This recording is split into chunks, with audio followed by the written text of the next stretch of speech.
Welcome. Today we're going into the dark. We have an account, a first-hand story from a place that shouldn't exist, about a mission that should never have happened. This comes from a man who was, for all intents and purposes, a ghost, a member of a unit called Phantom Echo. Officially, they were a myth. And this operator, he was a survivor. He'd seen the worst of conventional war. IEDs, close quarters combat, you name it. He was chosen for this very reason. Because he was supposed to be immune to the horrors of the job. Exactly. And that's what makes what happened next so profound.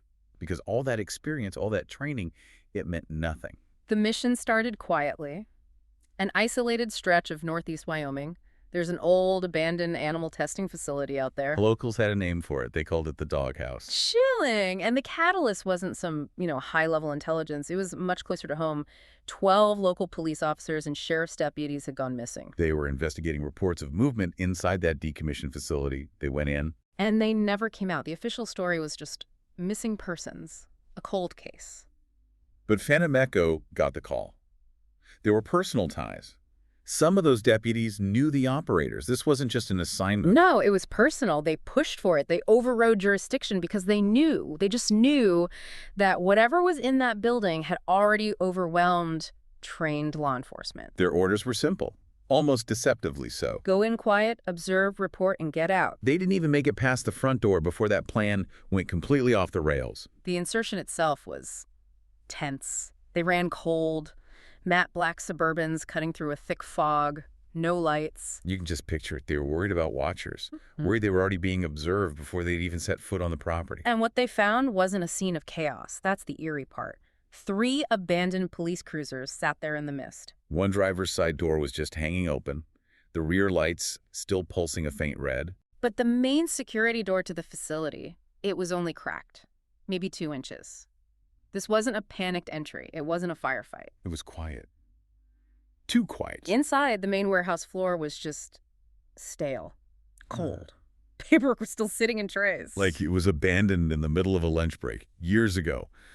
The stillness of the place was a stark contrast to what they were about to find downstairs. They eventually located the access point, a narrow utility corridor leading to a small square hatch in the floor. Old, warped with rust. And chained shut. Or it had been. The chain was snapped, just broken clean through. And one of the operators, Spectre 6, he noticed something else. Yeah, blood. He said it was old but not dried. It looked fresh compared to everything else in that decaying place. Which meant whatever was down there was active. This wasn't a remnant of the past. It was present. And the edges of the hatch, they were scored, deeply, as if something had clawed its way out from underneath. That's when the smell hit them, coming up from the darkness. A chemical rot, mixed with something else, something he described as sharp and oily.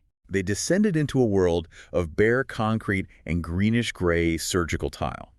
Drains in the floor for runoff. This wasn't some cave. It was a laboratory. Clinical. Controlled. And that's what makes the kill site so much worse. They moved down a long, windowless hallway, the industrial lights buzzing unevenly overhead. They converged on one final sealed door, and this door was slick, covered in something red that had dried in sharp-edged streaks. They breached it, and the mission changed forever. What they saw, it wasn't just a massacre, it was an exhibition. The 12, maybe 13 missing officers were there, all of them. But they weren't on the floor, they were suspended from the ceiling, strung up. And the ropes, they weren't ropes. No, they were hanging by their own veins, their own vascular tissue, pulled from their bodies and used as cords. The detail is, it's surgical. Intentional. Tissue pulled from wrists, from ankles, even their faces. Cords of it looped through eye sockets and then threaded up into the steel rafters. One victim's arms had been open at the elbow, the tendons splayed apart and pinned into patterns. It wasn't the work of a beast. It was an artist. A terrifying, meticulous artist. The narrator's first radio call said it all. Heavy mutilation. Intentional positioning. This is a kill site. And the moment he spoke those words, the moment he confirmed what he was seeing, the trap was sprung. Gunfire. Sharp, violent bursts from the darkness. Screams over the comms. And just like that, Red Team was gone. Wiped out. Finding the truth was the trigger. Then the lights began to dim. The buzz from the fixtures dropped into this low, unstable hum. And they finally saw it. Massive. Tall enough its hunched shoulders nearly scraped the ceiling. It didn't move like anything natural. The operator described it as a ripple across flesh where flesh shouldn't have been. Tendons stretched taut over a bone structure that just bent in all the wrong ways. Blue team was caught in the open, Uh. and the attack didn't come from the front. It came from above. Thin, translucent tendrils dropped from the ceiling, shimmering, pulsing with some kind of dark fluid. One of the operators, Santos, was taken, and the way he died, it explains everything.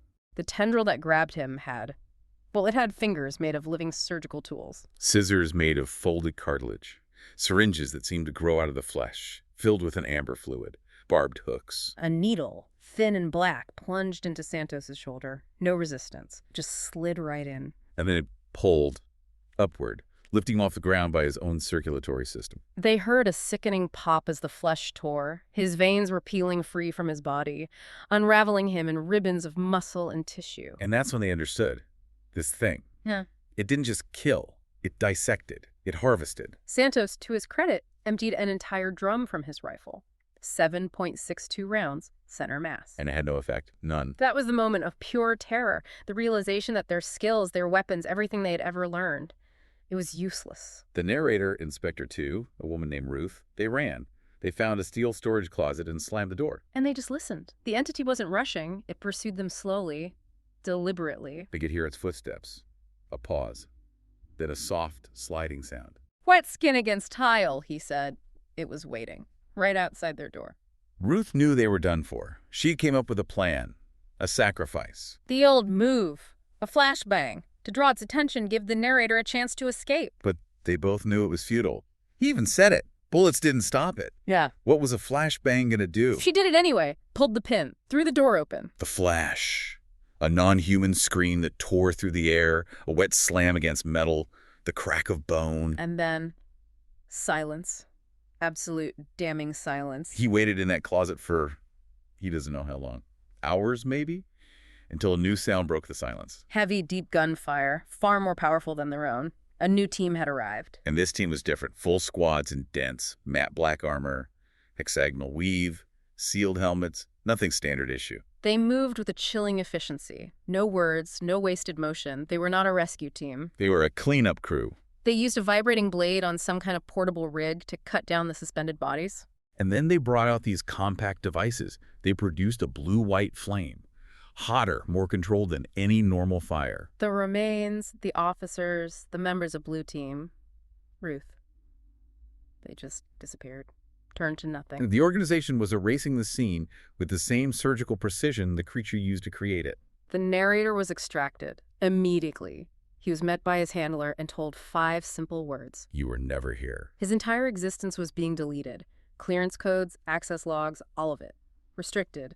Gone. His handler just stared at him blankly when he protested. There was no deployment at that location. And the final insult. The rest of Phantom Echo, his entire team, was officially listed as killed in action. A training exercise in Arizona. Equipment failure. Closed caskets. No remains. He had been legally murdered by his own people. But before they scrubbed him completely, one of the cleanup operatives, someone inside the machine, slipped him something. A sealed black envelope. Inside was a photograph. Grainy. Black and white. On a surgical table was a figure. Humanoid, but twisted. Slick skin, unnaturally stretched arms and fingers. It was one of them. Or a prototype. Proof that this thing was being studied, maybe even created. And on the back of the photo, just a few words were written. Containment protocol, Marionette. And a phone number. That's where they left him, forcibly discharged for psychological distress. A ghost, cut loose from the only world he'd ever known. The name connects it all, doesn't it? The Marionette protocol, the bodies strung up like puppets, the creature that uses your own body against you, it's all part of the same program. He was left with a choice. He could fade away, accept his status as a dead man walking, and try to live in the shadows. Or he could call the number. He could walk back into horror and offer himself up to the very people who created it. What kind of knowledge comes with a choice like that? And what price do you pay for it? Something for you to consider. Until the next deep dive.